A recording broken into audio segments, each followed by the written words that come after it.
En la figura, este recuadro sombreado corresponde a una vista de un corte transversal de un disco que está girando alrededor de un eje que pasa por el centro del disco. Y se está observando su eje de referencia, el MO, donde tenemos entonces los ejes X, Z y Y que vendría perpendicular al plano. Entonces, en ese corte transversal, en esta vista, se han tomado dos partículas, dos puntos que pertenecen al disco, M2 y M1. Entonces, obviamente, si trazamos la cantidad de movimiento angular correspondiente a esta partícula M1 respecto a este eje de rotación, tendríamos que hacer el producto cruz de R cruz P. Pues este es R y P vendría a ser este vector, el que dice la regla.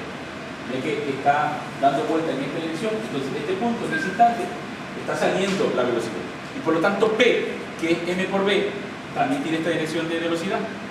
Entonces, si ustedes hacen el producto cruz de R cruz P, R que tiene esta dirección, P que tiene la de la regla, el vector perpendicular va a ser en este plano, el de L, por eso queda en esta dirección L1. Lo mismo por el otro lado, como este de aquí va a estar entrando, entonces esto es R, la velocidad en cambio va a estar entrando. Entonces, al hacer R cruz P, me podría hacer el abatimiento de R hacia P queda hacia el pulgar. Entonces, la dirección de L2 de esta partícula es para acá. Entonces, si usted hace de todas las partículas al final en la sumatoria, va a ver que las componentes que están en X se cancelan y todas las sumatorias de las componentes van a quedar a lo largo de Z. Entonces, al final de cuentas, el momento angular L total va a quedar simplemente un vector que se está dividido en el eje de rotación, en el eje de simetría. Entonces, esta es la dirección de L. Por lo tanto, cuando se tiene un sólido rígido como un disco, una esfera, un cilindro, y sabemos cómo está girando, cómo está dando las vueltas ese objeto alrededor de un eje, y si ese eje es un eje de simetría, entonces el momento angular L total de ese sólido rígido lo determina la regla de Manoletti. Los dedos en la dirección que gira, en la dirección de omega, cómo gira el disco, cómo gira el sólido rígido. Y el pulgar le dice cómo está L total en la dirección del eje. Si este gira en dirección contraria, entonces L total apunta hacia abajo. Entonces esto puede estar girando así, este es L, o esto puede estar girando en sentido contrario, esto es L. ¿De acuerdo? Entonces ese valor de L, si esto es un sólido rígido, es el producto del momento de inercia alrededor de ese eje de rotación por omega. ¿No? Si usted sabe cómo es omega, multiplica omega por el momento de inercia de este, en este caso un piñón. Dice L va a ser y omega. Si está en dirección contraria, bueno, invierte el sentido. De acuerdo a la regla de la mano derecha. Entonces, ese momento de inercia solo basta con reconocer el producto del momento de inercia del objeto por la velocidad angular que tenga.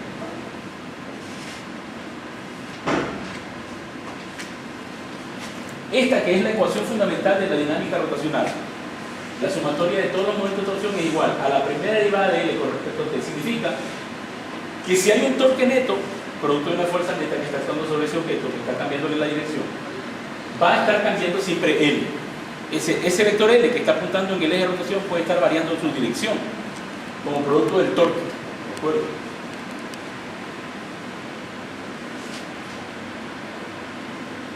Ahora, si el cuerpo no es rígido, si no es un sólido rígido, I puede estar cambiando, ¿no? Porque cuando es un sólido rígido, I es constante, o un disco, una esfera maciza, rígida, ¿no? Pero si I es variable, o sea, el cuerpo no es rígido, L cambiará aún si omega es constante. Y la ecuación anterior seguirá siendo válida, pero ya no la que usted escribía que estaba igual ahí por ahí. O sea, cuando I es variable, ya no puedo usar esta expresión, porque I es variable. Entonces, si I es variable, tengo que remitirme a esta expresión. Que esto no importa si el objeto es un sólido rígido o no rígido. Esto siempre está midiendo el torque total que actúa sobre ese sistema, midiendo cómo cambia su momento angular. Entonces, si este es el eje de rotación de un cuerpo, ¿de acuerdo? Y está produciéndose un torque. Entonces, este vector que está aquí es el correspondiente al torque que le hace cambiar de dirección al L cada momento que transcurre en el tiempo. Y entonces está rotando. Entonces, el vector final va a ser el vector que tenga inicialmente más el producido por el cambio del torque. ¿Por qué le digo eso? Porque dado que tau es la primera derivada de L, entonces este diferencial de L es el producto del tau, del torque, por el diferencial del tiempo. Entonces, si yo sé que esto es un vector tau, este vector tiene la misma dirección de tau, entonces mido el cambio de L en la dirección que apunta tau. Si yo tengo, en lugar de este apoyo, tengo agarrada de la cuerda, entonces si yo sostengo aquí y no lo hago rotar al disco, se cae. Entonces, obviamente, el peso de este disco que está concentrado en el centro de masa, entonces va a producir un torque. El torque va a ser igual a R cruz peso del disco. R cruz peso, ese es el torque. Entonces, el torque obviamente va a estar apuntando en esta dirección, hacia acá, porque el R va a ser desde aquí trazado hacia el centro de masa. Eso es R. O sea, este R. Y el peso va a producir un torque, ¿no? El torque que va a ser R cruz peso va a estar apuntando en esta dirección. Entonces, eso ocurrirá cuando esto cae. No está rotando, ¿no? Entonces, eso cae. Cuando empieza esto a dar vueltas, ¿sí? Fíjese usted, empieza a dar vueltas. Imaginémonos que eso es lo que ocurre. Cuando no da vueltas, decía, cae el producto del peso, ¿no? R cruz peso. Ese es el torque, en la dirección de Y. Entonces, lo que se va viendo en cada diferencial de tiempo, porque dl es esto, ¿no? dl es esto, tau de t. Lo que se va produciendo en cada diferencial de tiempo, en cada dt, es uno de estos vectores. Un cambio, otro cambio, otro cambio, en cada periodo. Entonces, al final termina observándose que no cambia de dirección, solo cambia de magnitud, el momento angular. ¿Okay? Este es el eje X y este es el eje Y. O sea, que este dispositivo se está viendo desde acá arriba, desde Z. Se lo está viendo desde Z. Entonces estamos viendo el plano X y el plano Y. Entonces L está en Y. Está cambiando, ¿no? El L inicial está acá, pero el L final termina siendo otro. Ahora, cuando ese disco rueda, cuando está girando, está rotando, alrededor de este eje, entonces tengo, por la regla de la mano derecha, si gira en esta dirección, como lo señala aquí, en esta dirección, pone su dedo, en el sentido que rota, y el pulgar le dice cuál es L, a lo largo del eje de rotación.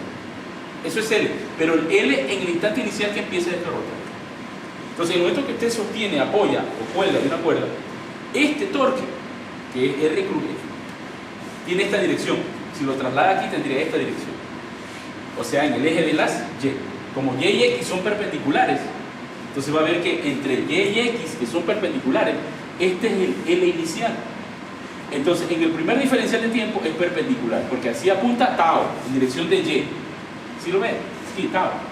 Tau, apunta en dirección de Y, en el instante inicial. Entonces, después que transcurre el primer dt1, diferencial de tiempo 1, el vector L final es este. O sea, L inicial más el cambio de L.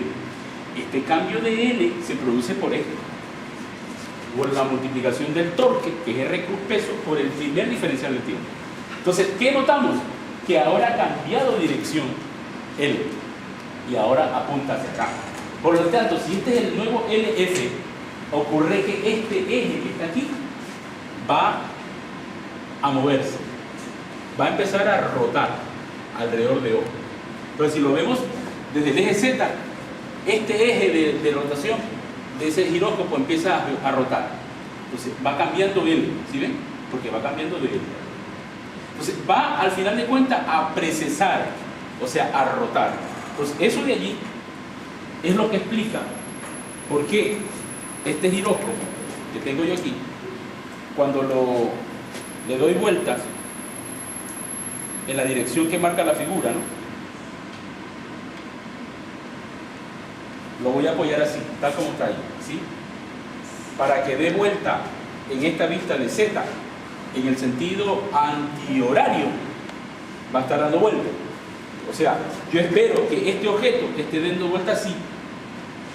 ¿Sí me entienden? En el sentido antihorario, porque estoy viendo lo de acá. Entonces, esto tengo que hacerlo rotar en esta dirección. Entonces, si le doy ese sentido de giro, veamos, debo esperar que rote como lo estoy viendo en el sentido antihorario. Entonces, ese L es el que está cambiando producto del tau. Entonces, está precesando. Esto se llama precesión. Entonces, alrededor de este punto es como que si el eje está dando vuelta en movimiento circular uniforme y tengo que calcular la velocidad de precesión. ¿Okay? Si lo invierto y el L lo pongo para el otro lado, más el de L, empiezo lo contrario. O sea, a verlo precesar en dirección contraria, en el sentido de las manecillas del reloj. Entonces, el único truco aquí sería cambiarle el sentido de rotación. Entonces, si yo le cambio el sentido de rotación, ahora voy a ver que gira en el sentido horario. ¿De acuerdo? En el sentido horario. Entonces, ya ahora estos vectores están dando vuelta en dirección contraria, ¿sí? Y así está moviéndose el vector L. ¿De acuerdo? Entonces, ¿cómo se mide la velocidad de precesión? Omega. Omega se mide por la primera derivada del desplazamiento angular.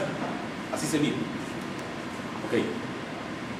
Ese omega se va a medir así. Ojo con él. La velocidad de precesión. La velocidad de precesión, ya saben qué es la precesión. La velocidad a la que está girando ese eje va a ser omega. Eso se mide por la primera derivada del desplazamiento angular. Suponga que ese ángulo es phi. Entonces yo tengo que ver cuánto es la primera derivada del desplazamiento angular. Entonces ese valor de velocidad de precesión es este. Veamos en la figura. Este es el plano XY. Yo estoy viendo el eje precesar desde la eje Z. Entonces estaba precesando el eje en sentido contrario a las manecillas del reloj. Entonces este es el primer desplazamiento angular. Entonces aquí L inicial más el diferencial de L produce la cantidad de movimiento angular final, que es este. Entonces, yo tengo que medir este de phi, este diferencial, con respecto al tiempo, y ya estoy calculando omega. Por definición, omega mayúscula es la velocidad de precesión. La primera derivada del desplazamiento angular es omega. Entonces, pero este valor lo puedo determinar porque como este ángulo es pequeñito, entonces la tangente de este ángulo es este cateto para este cateto, dl sobre l. Eso dividido por la diferencia de tiempo me está definiendo omega. Dado que dl sobre dt, ¿qué cosa era dl sobre dt? La primera derivada de l con respecto a t era tau, el torque. Entonces me queda al final que la velocidad de precesión de estos dispositivos es la relación, recuerden, del torque alrededor del eje Z, en este caso, dividido para el momento angular de ese dispositivo en Z. Entonces el torque es el producto cruz entre R y el peso del disco, y esto es el momento angular de ese objeto, de hecho y promedio. Esto puede hacerse lo mismo para un trombo.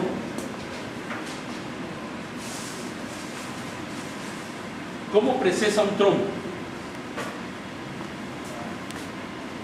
Si usted ve el trompo, cuando se lo va a hacer rotar, se lo va a hacer bailar, se dice, ¿no? Voy a tratar de que caiga así. Si esto está en una superficie rígida, ¿verdad? Ahí, ¿qué va a ocurrir si esto no rota? Va a caer. De estar así se va a caer. Entonces, para evitar que esto caiga, entonces le doy vuelta al trompo alrededor de su eje de simetría, ¿de acuerdo? Análogo a lo que acabo de ver. Entonces, en virtud de que esto está girando, mientras más gire, mayor será el L. Entonces voy a tener el torque, producto del peso del trompo, concentrado en su centro de masa, con el vector R, que sería desde este punto de apoyo hacia el centro de masa. Así está direccionado R. Entonces, al tener yo el torque y el vector L, porque esto está girando. Entonces esto va a empezar a precesar, no lo va a dejar caer. Entonces vamos a comparar si aquí tengo inicialmente una velocidad de precesión mínima o máxima, comparando desde el momento que empiezo a sacar la cuerda hasta cuando termina bailando. Ustedes me van a decir si en el momento que se desenrolla la cuerda la velocidad de precesión omega es máxima o es mínima en el instante que baila. Bueno, primero tengo que tener éxito en hacerlo bailar, porque si no, no sirve lo que he hablado. Pues vamos a ver. Entonces vamos a tratar de hacerlo bailar. En ese momento la velocidad de precesión ya ahora es máxima o mínima, ahí como lo ven. Mínima aquí, porque cuando el trompo cayó así, imagínense que esto está bailando, hizo así el trompo, esa es la velocidad máxima. No es que el L está empezando a darle vuelta así.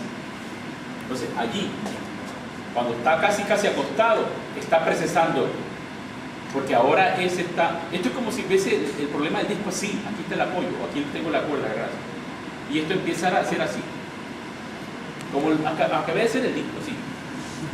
Cuando yo tenía esto, ¿no? Suponga que este es el trompo, ¿dónde está la punta del trompo? Aquí, esta es la punta del trompo, y si el trompo es capaz de ponerse así, suponga que se pueda agarrar, se puede hacer ese truco, ¿no? Hay que tener la habilidad nada más de poner la cuerda en la punta del trompo, amarrarla. Algunos que son expertos lo hacen. Entonces ponen la punta del trompo, lo hacen bailar. ¿Y qué va a hacer el trompo cuando está agarrado con la cuerda aquí? Va a empezar a dar vueltas así, conforme yo tengo mi truco, porque si bien no puedo hacerlo bailar con el trompo, puedo hacerlo bailar con la cremallera de aquí, ¿no? Y tengo mi trompo. Entonces imagínense que aquí tengo el trompo y yo como artista lo agarro ahí con la cuerda. ¿Qué va a hacer el trompo? Ese movimiento va a hacer el trompo. Esa es la velocidad de precesión. Pero ustedes ven que cuando está en el piso, el trompo se va a poner ahí. Entonces ya deja de precesar, porque la única velocidad angular que va a tener es la del propio disco, omega minúscula. Pero yo estoy hablando del omega mayúscula, que esta es la velocidad de precesión. El omega minúscula, no confundir, es la velocidad a la que está girando. Esta es la velocidad a la que está girando el disco. En el trompo tenemos, bueno, dos figuras, ¿no? Cuando tiene inclinado, va a empezar a precesar aquí. Entonces el producto cruz entre R y el peso me da tau. Entonces cuando yo miro la velocidad de precesión, tengo que mirar cuánto cambia este diferencial de phi en el tiempo. Entonces este diferencial de phi lo voy a calcular por este triángulo como el opuesto sobre la adyacente. En este triángulo rectángulo, estos son los catetos y este es la hipotenusa. Entonces, el tangente de este ángulo es lado opuesto sobre el adyacente. Y este valor que está aquí es L por el seno de teta, por eso aparece el seno. Entonces, esto, medido en el tiempo, es delta phi sobre delta t, es la velocidad de precesión. Y de ahí usted tiene, sustituyendo esto aquí, dividiendo para delta t, al final tiene que delta L sustituye por tau delta t, ¿no? ¿De dónde viene esto? Esto de aquí viene de la definición de tau. Entonces, esto es delta L, esto es delta t. Entonces, delta L es tau por delta t. Entonces, por eso delta L es tau delta t. Eso es lo que sustituye. Delta L es tau delta t. Entonces, luego simplifica delta t y tiene que tau, esto es tau, dividido para L seno de teta. Al final se cancela el seno de teta y le queda la misma respuesta que obtuvimos para el giróscopo, que la velocidad de precesión omega es tau dividido para el momento angular, y tau es mgr, ¿no? El peso del tronco, la distancia que hay de aquí del centro de masa hacia el punto de apoyo, dividido para el momento angular de este dispositivo. Acá hay otra figura, ¿no? Cuando tenemos esta vertical, decía aquí el omega es cero, este omega es cero. Pero cuando está así, ya tiene precesión, ¿sí ven? Tiene precesión. ¿Estamos claros? Entonces cuando yo tiro el tronco y lo hago caer en esta forma, tiene una velocidad de precesión que luego va haciéndose casi pequeña hasta cuando ponga así que es cero. ¿Está claro?